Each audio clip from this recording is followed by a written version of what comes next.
I just want you guys to take a moment and look at all this destruction going on with this Warlock build inside of GM Nightfall. Then I want you to think about all the buffs that we're getting in Heresy that will benefit this build and playstyle. I've been playing a lot of Warlock lately, trying to create the best possible Prismatic Warlock build I could. I've made some good progress over the weeks, but when we learned of the incoming nerf to Consecration and the incoming buffs like Bolt Charge, more Lightning Surge damage, and the buffs to Amplified, something sparked inside my brain to give Lightning Surge another shot. Now, my friends, I'm going to present to you what I believe to be the best Prismatic Warlock build in the game. One that dominates GM Nightfalls even while solo if you dare to try that out. Raid and dungeon encounters, master lost sectors, and more. It can natively deal with all three champion stuns and doesn't rely on any artifact mods to be as good as it is. This, in my opinion, is the Warlock build that rivals the destruction of Consecration Titan. The best part is,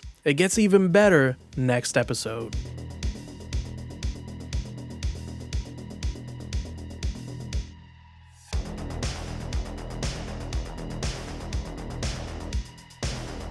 We're running Prismatic in this build, and that is to combine Arcane Needle, which gives you 3 melee charges, with the Lightning Surge aspect, allowing you to perform a jolting electric slide. That is the simple idea of the build. Everything else we use in the build revolves around taking out enemies with our Lightning Surge melee. By the way, if you want a list of everything in the build, that is at the end of the video. But this isn't a build that you could just slap on and be done with it. A lot of different things going on that make this build as good as it is. Another key part of the build in conjunction with Arcane Needle and Lightning Surge is a class item with Syntheseps, especially when you're taking it into GM content. Now, I tried it without a class item. I used Karnstein Armlets, and that exotic is actually pretty good, but as of now, your Lightning Surge might not even be able to one-shot a red bar without Syntheseps. But when it does get that eventual 30% buff, a non-Syntheseps build might be usable in GMs. So we have Syntheseps giving that 165% increased melee damage, and here's the thing about this build. Even with Syntheseps, you're not going to be one-shotting champions, you won't even one-shot orange bars, but that doesn't mean the build isn't S tier. Just watch this footage. We're inside all these yellow bars and champions doing our thing, still doing a lot of damage, and that's because of all the other important components of the build. First, we'll talk about the weapons, and because Lightning Surge is so good at general ad clear, but not the greatest at single target damage, we're bringing weapons with us that fill in those roles. First, we have arguably the best exotic weapon in the game right now, Choir of One, to deal with high burst damage, amazing ranged precision damage, and long ranged ad clear. People like to run destabilizing rounds as the catalyst perk, but I really don't think we need it. I would rather take Onslaught for getting faster rate of fire on kills, which is effectively more DPS. And Choir of One already leaves radiolaria pools on the ground when getting multi-kills, so it already has inherent ad clear capabilities. Now, we do want to take a Void Siphon mod on our helmet so that we get some extra utility when we use our Choir of One. And as a heads up, I'm gonna sprinkle in things like mods and fragments when they make sense with what I'm talking about, so that you get a better sense and understanding of the build going on. If you just want the list of everything, once again, go to that timestamp. We're also bringing with us a workhorse shotgun in the kinetic slot, and my recommendation is undeniably Perfect Paradox from Episode Echoes. We want a roll with Pugilist, which is gonna give us 18% of our Arcane Needle charge when we get a kill with the shotgun. Our melees are super important, so this is just going to help us out with getting those back quicker. Speaking of melee energy, man, I'm excited for this update because in Heresy, damaging enemies with Lightning Surge is going to give stacks of Bolt Charge. What happens when you gain a stack of Bolt Charge? You gain a chunk of melee energy. We don't know how much yet, but if we're going based off of Stasis Shards, which give 10% melee energy, and you can generate a ton of those when you're running pure Stasis, Bolt Charge might be anywhere from 5 to 10% per stack if I had to guess. And if you look at how many enemies I'm damaging with Lightning Surge per activation, that's going to amount to a lot of extra melee energy. We're going to touch even more on the potential of Bolt Charge near the end, but for now, just think about how good this build is now and how much better it will be with Heresy. So on your Perfect Paradox, you ideally want Trench Barrel as your perk in the 4th column, because after any melee hit, including Lightning Surge, you're going to have 3 shots that deal 50% more damage. And this is why it's okay that Lightning Surge doesn't one-shot champs enemies, it might not even take off half their health bar, but look at how much damage our shotgun does with Trench Barrel. And keep in mind, I'm not even running anti-barrier shotgun in this clip, so I'm not getting that 25% increased damage from the overcharge. As a matter of fact, I don't run any artifact mods in these clips unless I tell you otherwise, and that's so that the build is evergreen. You can be sure that it'll at least be this good next season, or maybe even better depending on sandbox changes and artifact mods. And also, it's not Arc Surge in this clip, so our Lightning Surge isn't benefiting from that damage buff, so keep that in mind. So I don't have any anti-barrier weapons, but we do gain Radiant on powered melee damage because of Facet of Dawn, so that is why we can easily break barrier shields. Radiant is getting nerfed by 5% in Heresy, but that won't matter in the grand scheme of things for this build. One final note on Perfect Paradox, the Origin trait causes the weapon to reload on melee damage, and there is no cooldown on this, so you can actually fully reload it if you hit enough enemies with Lightning Surge. It's basically a better Grave Robber for free. And just to touch on Arcane Needle real quick before we move on, don't sleep on its ability to cause unraveling, and just as a way to deal powered melee damage from far away. It does pretty good damage with Syntheseps active. Now you might be wondering, we're running 2 special weapons, what does our ammo situation look like? And let me just tell you, we have infinite special ammo.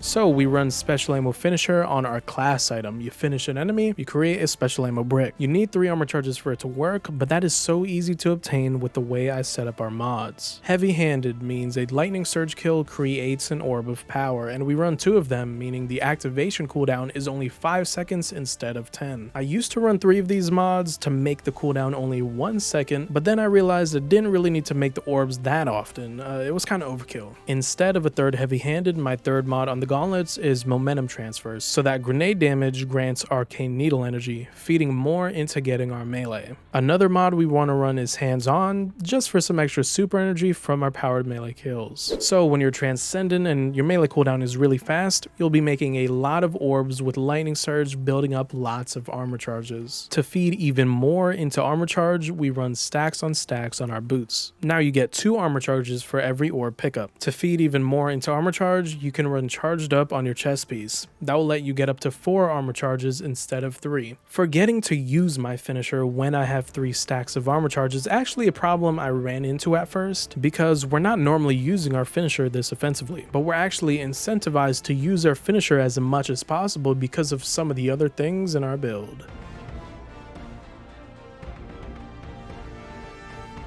First of all, our other exotic class item perk. My recommendation is Spirit of the Assassin. The difference between Lightning Surge and Consecration is that with this Warlock aspect, you're forced to get right up on the enemy to make use of it. This can easily lead to deaths, especially in a section like this where you have so many enemies shooting at you. But Spirit of the Assassin causes powered melee kills and finishers to make you invisible. This gives you time to reposition and think about your next move after you've used your melee. The fact that Lightning Surge kills makes us invisible is obviously great for this build, but something that is also so valuable is the invisibility on finishers. Sometimes you won't have your melee, but that finisher will always be there to get you out of trouble. And it is true that you can be very vulnerable while performing a finisher, but the mod proximity ward on your class item makes you nigh unkillable when performing one. So the invincibility and invisibility while performing finishers incentivizes us to use them even more often. And with how many armor charge stacks we are getting, we'll basically always be making special ammo with those finishers, which on top of greatly benefiting you, also adds some nice team support to this build. Now, all those things already add a great deal of survivability, but we have way more forms of survivability going on. Our second aspect, Feed the Void, grants us Devour on ability kills. While Devour is active, kills will heal you and grant grenade energy. I really like Devour with the finishers because you'll come out of the finisher not only invisible, but also at full health. The grenade energy given from Devour increases based on enemy tier, and on screen now are the percent values for our grenade, Cold Snap. Cold Snap is going to freeze enemies, acting as a source of darkness transcendence gains, and also a way for us to stun unstoppables. It's also just going to be really nice to let us close certain distances to go in for our lightning surge, like I do at the beginning of this GM. We have even more forms of healing in this build. Phoenix Dive will grant cure ×2 to us and nearby allies. We want Phoenix Dive specifically for that quick class ability activation, to instantly pick up any nearby orbs thanks to the powerful attraction mod. Picking up orbs does even more for us than armor charges. First of all, picking up orbs will grant 8% arcane needle energy because of the invigoration mod on our boots. We'll gain a chunk of health when we pick up an orb because of recuperation on our boots. And also, we'll gain restoration for 5 seconds when we pick up an orb because of Facet of Purpose. This means our super is Song of Flame. I love using Song of Flame with a trench barrel shotgun because it gives you this loop of using your snap, then shoot 3 shots. Use your snap, shoot 3 shots. It also gives free champion stuns with Ignitions dealing with unstops and Radiant dealing with barrier. Now be aware that you won't gain armor charges when picking up orbs while in Song of Flame. It's just a weird little quirk. You could try to avoid picking up orbs in your super, but realistically it won't matter because we can make so many orbs outside of our super anyway. Song of Flame is also great for that 90% damage resist you get while using it, making it great as a panic option for when you're weak.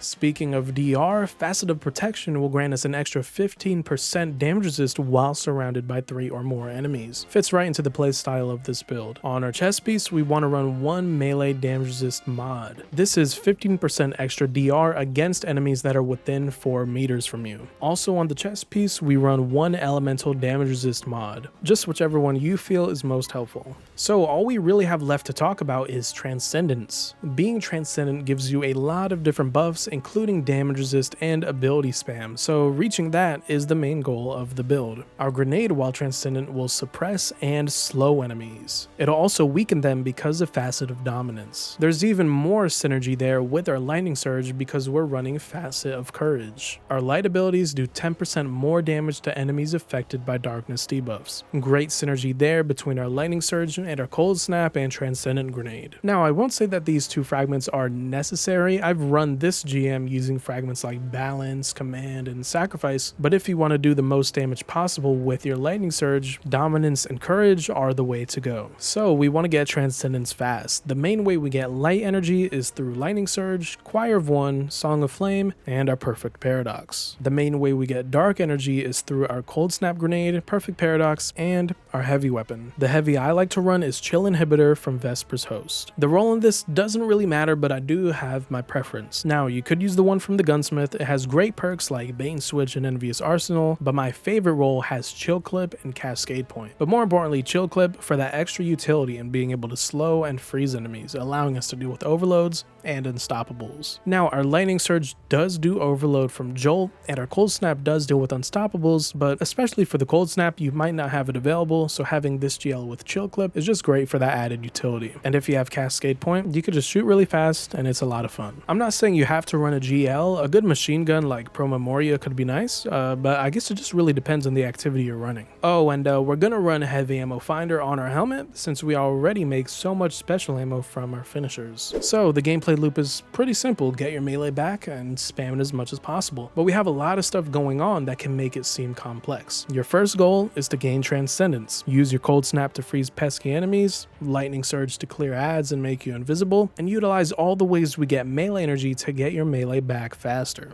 Don't forget about the finishers either, as they're essentially a get out of jail free card in this build. Utilize Radiant to stun barriers, your Cold Snap can deal with unstops, and your Lightning Surge will stun overloads. And also don't forget to use artifact mods. I don't use any for, purposes of the video, but obviously you're gonna have them to your disposal, so use them. Throw your Transcendent Grenade into groups of enemies and go in with your Lightning Surge and follow up with your Trench Barrel Shotgun to deal big damage. Synthocept's Lightning Surge should be enough to stop a barrier from slamming the ground, as it'll just put up its shield instead, letting you, break it with Radiant. And even if you do get stomped, all the damage resist going on should help you survive. By the time you're done with Transcendence, you should have your Song of Flame ready. You can use it to deal with chunky enemies like I do in this GM. This super will basically instantly fill the light Transcendence meters, so I like to use my Perfect Paradox or my Darkness Heavy Weapon while in it to generate dark energy, so that by the time I get out, I should have my Transcendence ready. All the while, we're using our finishers like crazy to keep us safe and generate tons of special ammo because of all the armor charges we're getting from mods and orbs. And that is basically everything covered. Your stats should focus on 100 resilience, that is necessary for that 30% damage resist, then go for as high strength as you can get, then go for discipline. Echo engrams at failsafe are great for high stat armor, just make sure your ghost mod is set to the stat you want to focus. Now that we're done, on screen is what I call the build engine. Basically, all the important stuff in one place. On the left are most of the interactions, and the middle is important details like champion stuns and damage resist, and on the right is a list of everything that I recommend be used for the build. Now remember, this is just a blueprint for the build, but you can always tweak it to your liking. Maybe you want to run X-Dearest instead of Choir of One to be able to blind enemies, or maybe you don't feel like you need stacks on stacks and want to run a weapon surge mod instead. My goal is to give you an understanding of how the build works, my preferred playstyle, and then as you get better with it, you can tweak stuff to your liking. Also, remember that builds don't have to be good for every single activity. This build is most effective in ad-dense content where there are groups of enemies that you can lightning surge. It's great in this GM, but when I took it into Kel's Fall, it suffered in some of the boss fights because there just usually weren't many enemies around to utilize lightning surge. Or maybe I could have just slowed down a bit, used my Choir of One more, who knows. One last thing, when it comes to these aggressive builds, especially in solo content and solo GMs, it's never a free win button, despite what people might say. When I speedran GMs on my Consecration Titan, sometimes it would take dozens of tries to complete it. I included bloopers at the end to show that it isn't as easy as it seems. As I said at the beginning, builds like this try to push the limits of what's possible, and if you don't enjoy a playstyle like this, or you just can't get used to it, that's perfectly fine. I'm really excited to see how much better this build gets in Heresy. Lightning Surge will gain 30% more damage, and it'll give us access to Bolt Charge, which apparently does the same damage as an ignition, so that's very exciting. There's a lot of potential there, and I will definitely cover this build again when it gets updated in Heresy, so be subscribed so you don't miss that. Thank you so much for watching, be kind to each other, and I hope you all have a good day. See you soon.